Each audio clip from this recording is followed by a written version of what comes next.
They call themselves the Exiles, but the truth is the name chose them long before they chose it.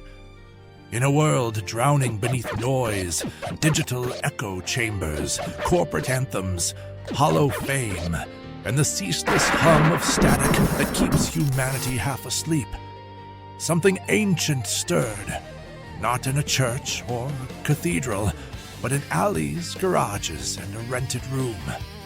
That is where the five found each other, or rather, where the harmony found them. From the outside, they look like a scrappy garage band just trying to get by.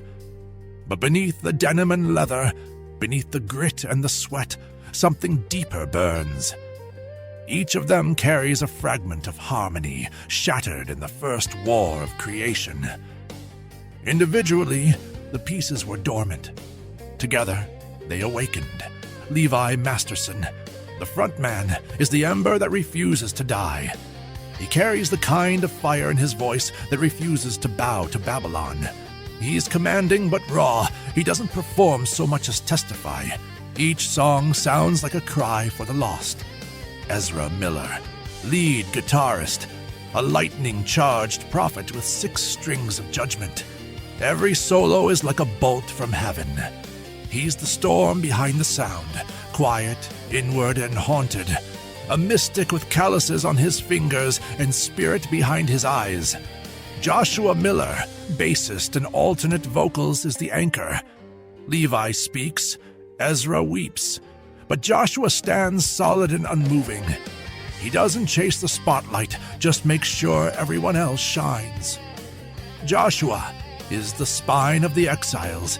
His loyalty runs deep, both to his brother and to the mission. Ricky Alvarez, rhythm guitarist, the wild energy of the band, the wild energy of youth baptized in purpose. He brings fire and keeps the band loose when things get heavy, but when it's time to roar, he channels all that motion into thunderous rhythm. The spark of joy that keeps the darkness from swallowing the group whole. Dylan Cooper, the drummer, a thunderous force of nature behind the kit, blending primal power with skillful finesse. His sound is massive, but beneath the sheer volume beats the heart of a craftsman. Together, they're not polished. They're not perfect. When they play, something happens. The static trembles. It's as if the universe remembers a song it lost long ago.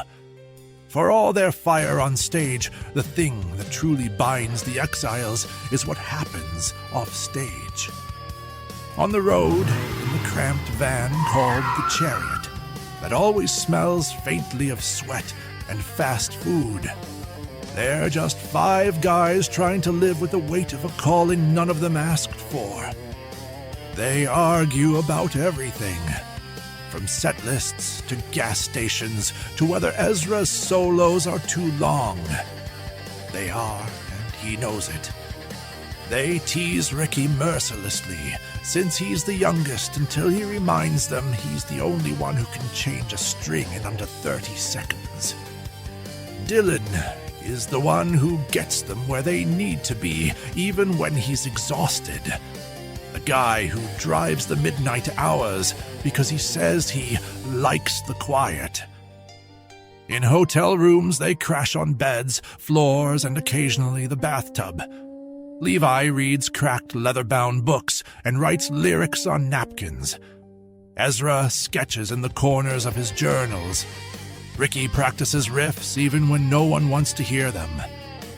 Dylan works out on the floor and keeps the Chariot fine-tuned. And Joshua watches them, quietly grateful. They've all been alone before. None of them are now.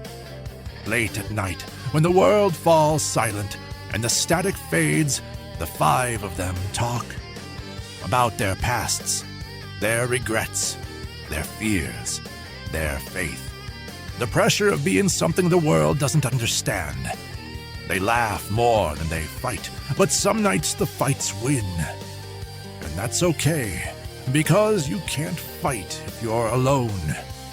Their brotherhood wasn't born from blood. It was forged from fractures. They aren't heroes. They aren't saints. They're brothers who found each other in the dark and held fast through every hit that followed. When they walk on stage, the world sees a band. When they look at each other, they see family, the only one they've got left. And they don't just play for crowds. They play for each other. They play for truth. They play because they were chosen. The only ones built to stand against the harpist and his static. But things weren't always so rad.